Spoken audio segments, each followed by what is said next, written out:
নমস্কার, story officially চ্যানেলে আপনাদের প্রত্যেককে স্বাগত। অনেক বছর আগে একটা মানে সত্যি যা ঘটেছিল সেই কাহিনী আমি বলছি।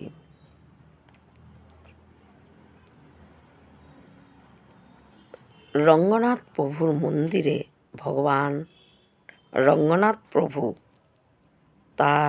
তিনি শেষ শেষ নাগের উপর তিনি শয়ন করে আছেন, এই রকম তার রূপ।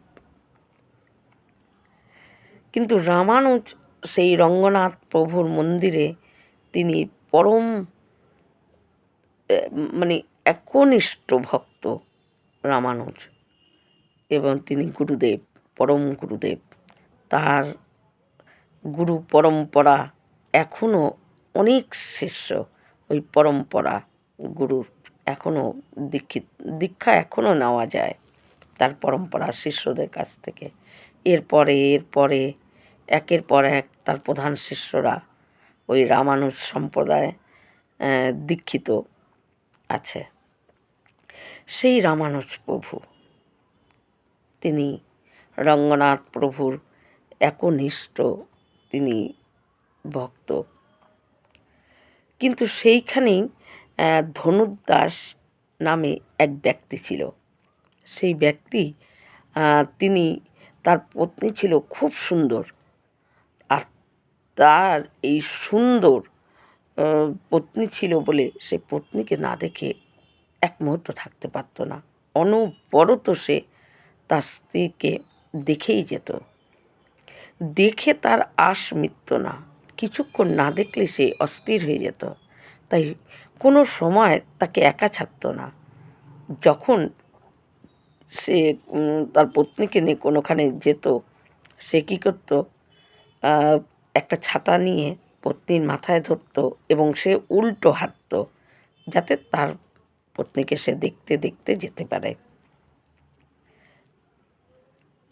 পত্নীর প্রতি প্রেম সবারই থাকে, কিন্তু এই সবাই হয়তো যতই প্রেম থাক, এই রকম করে রাস্তা ঘাটে বাজারে কেউ এইভাবে দেখাতে পারে না। কিন্তু ধনুর্দাস তার তাতে কোনো যায় আসতো না। সে এইভাবেই যেত। নানান লোক নানান কথা বলতো। কেউ বলতো কামী পুরুষ, কেউ বলতো গোলাম হয়ে গেছে পত্নীর, কেউ বলতো দাস হয়ে গেছে, কিন্তু তাতে কোনো যায় আসে না। সে সুন্দর তার পত্নী, তার প্রতিটা কিছুক্ষণ পরেই প্রতিদিনই যেন পত্নীকে মনে হতো যেন নতুন রূপ, নতুন সৌন্দর্য তার মধ্যে সে দর্শন করত। তাই সে কোনো সময় তার পত্নীকে না দেখে সে থাকতে পারত না। এই রকম স্বভাবের ছিল। নানানজন নানান কথা বলতো। কিন্তু রঙ্গনাথ মন্দিরের নিয়ম যে রঙ্গনাথ প্রভুকে পরিক্রমা করে, তাই সেই পরিক্রমার দিনে একদিন ওই রঙ্গনাথ প্রভুকে যেরকম জগন্নাথ কে মানে রথে বসিয়ে পরিক্রমা করা হয়, ঠিক রঙ্গনাথ প্রভুকেও কী করে পরিক্রমা করা হয়, নগর পরিক্রমা করানো হয়।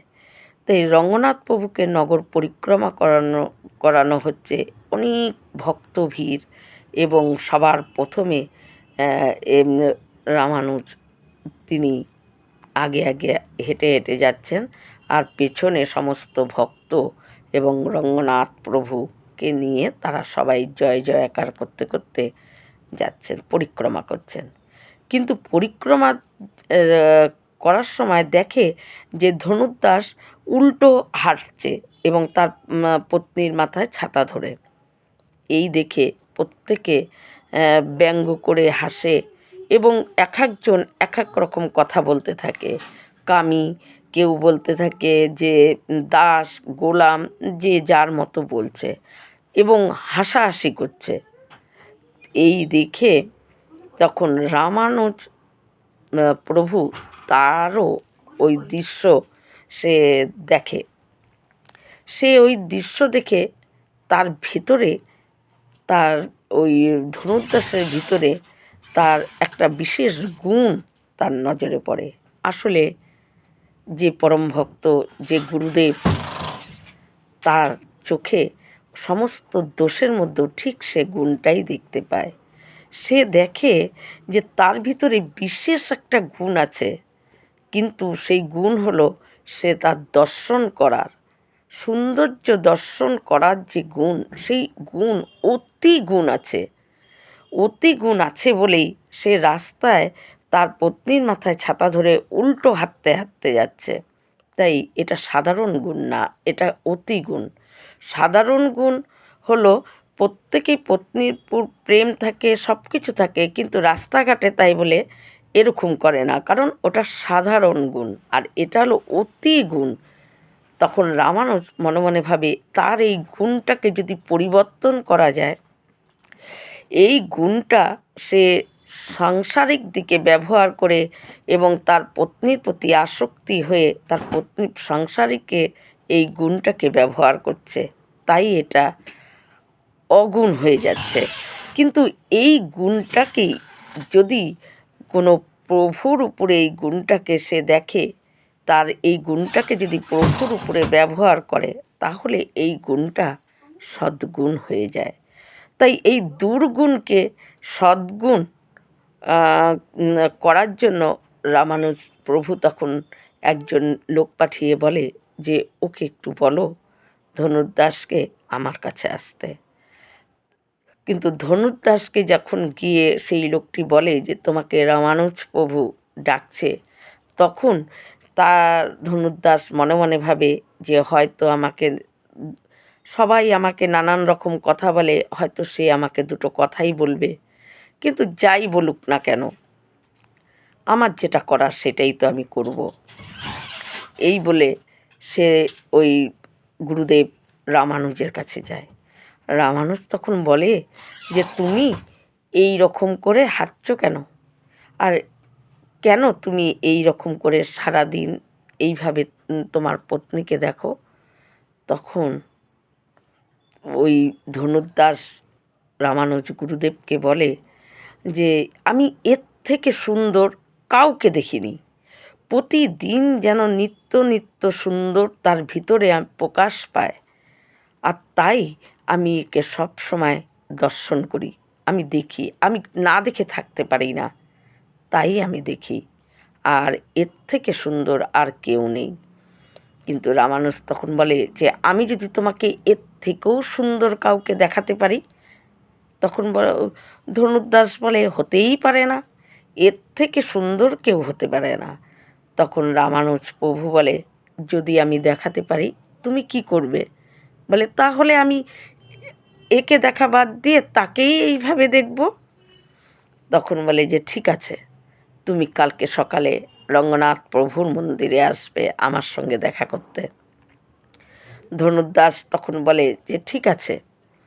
বলে ধনুর্দাস ওইভাবেই তার পত্নীর দিক মাথার উপর ছাতা ধরে সে উল্টো হাঁটতে হাঁটতে যায়, এবং তাকে দেখে সবাই নানা রকম ব্যঙ্গ হাসি নানান কথা বলছে, তাতে তার কোনো যায় আসে না, তার কাজ সে করেই যাচ্ছে।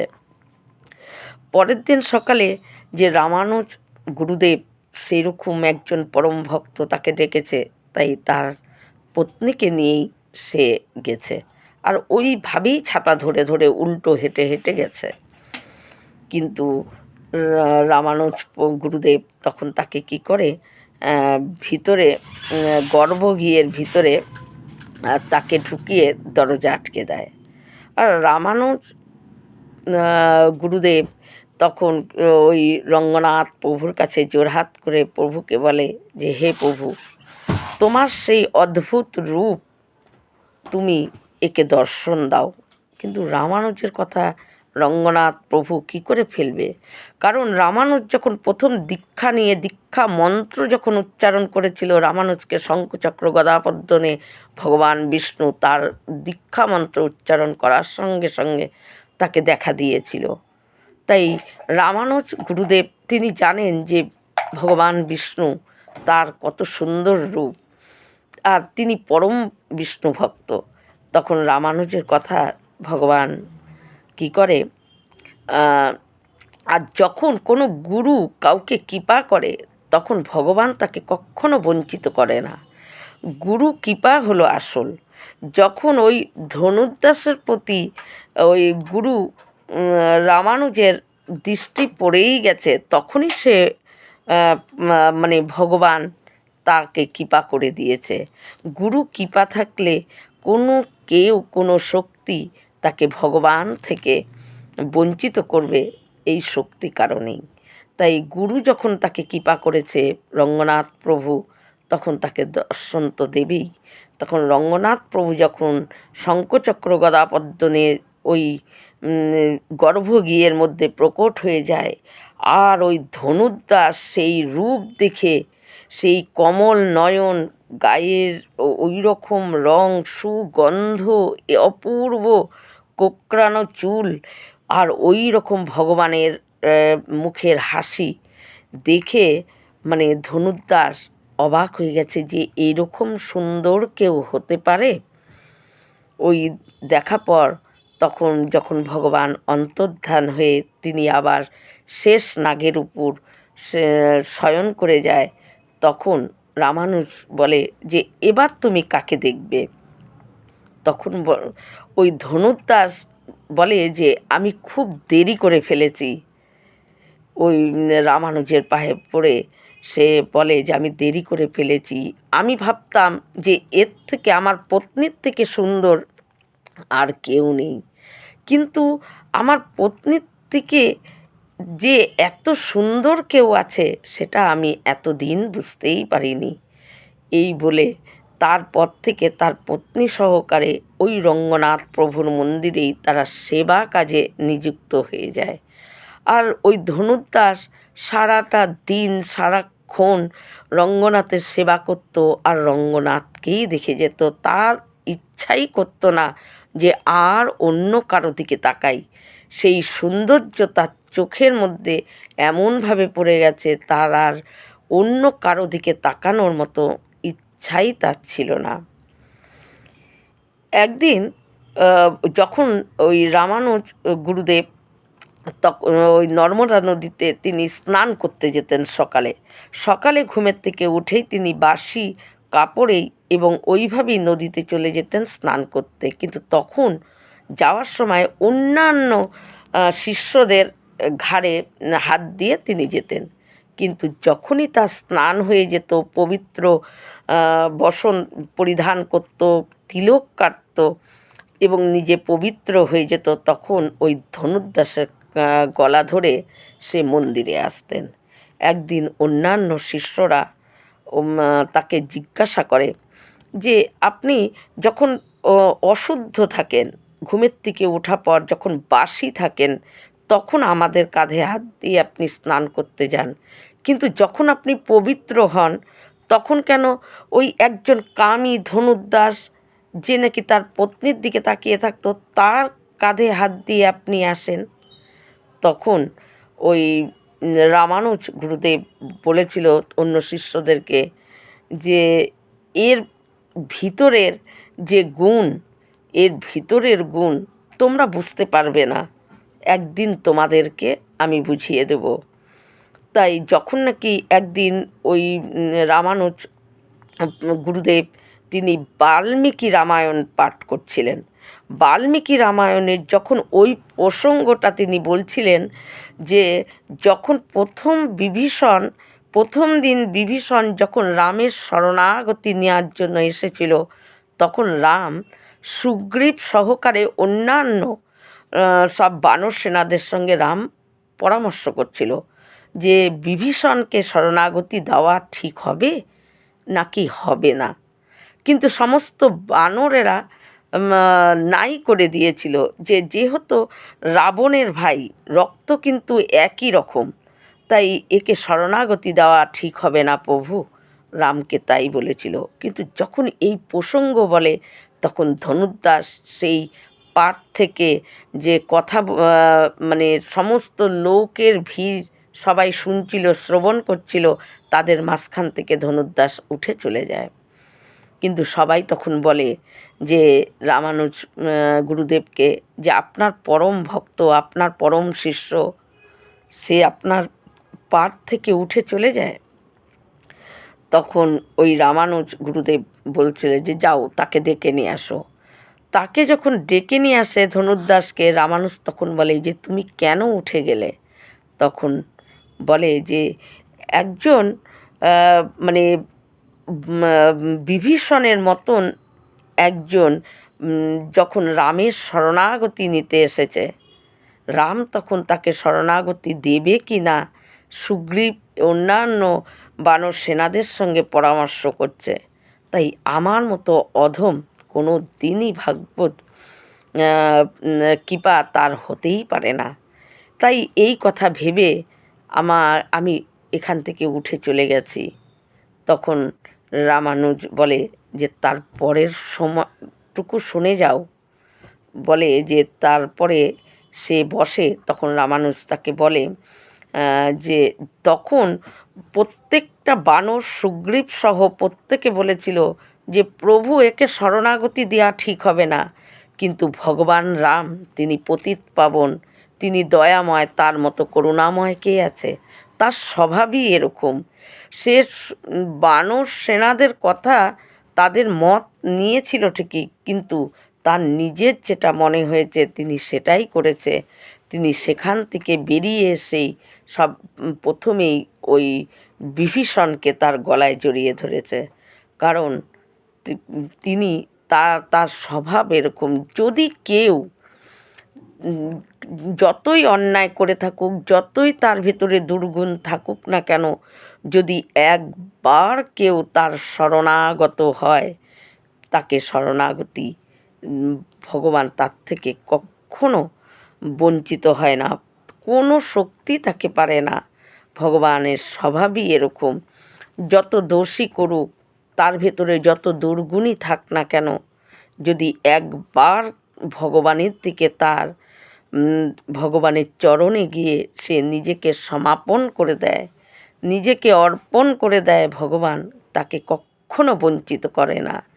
এই কথা শোনা পর তখন অন্যান্য শিষ্যরাও বুঝতে পারে যে সত্যি রামানুজ গুরুদেব কেন একে স্নান করে পবিত্র হয়ে কেন এর কাঁধে হাত দিয়ে তিনি মন্দিরে যান।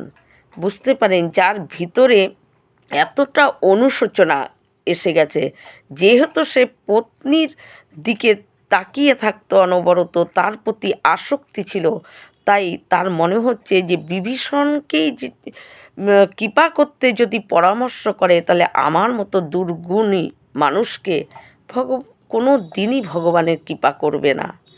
কিন্তু তখন রামানুজ গুরুদেব তাকে বুঝিয়ে দেয় যে ভগবানের স্বভাব এরকম না। যার ভেতরে যতই দুর্গুণ থাকুক, সে যদি একবার তার চরণে শরণাগত নেয়, ভগবান তাকে শরণাগতি লাভ করেন এবং তাকে তার কাছে নেনই, তাকে তার বক্ষে জড়িয়ে ধরেন। ভগবান তখন আর দেখে না তার ভেতরে কতটা দুর্গুণ, কতটা তার ভিতরে খারাপ গুণ, কিচ্ছু দেখে না। দেখে যতই খারাপ গুণ থাক না কেন, সব কিছু পিছনে ফেলে সে তো এসেছে আমার কাছে, তাই তখন আর ভগবান কিছু দেখে না, তাকে কৃপা করে দেয়। এই রকম ভিডিও পাওয়ার জন্য আমার চ্যানেলটিকে সাবস্ক্রাইব করবেন। নমস্কার।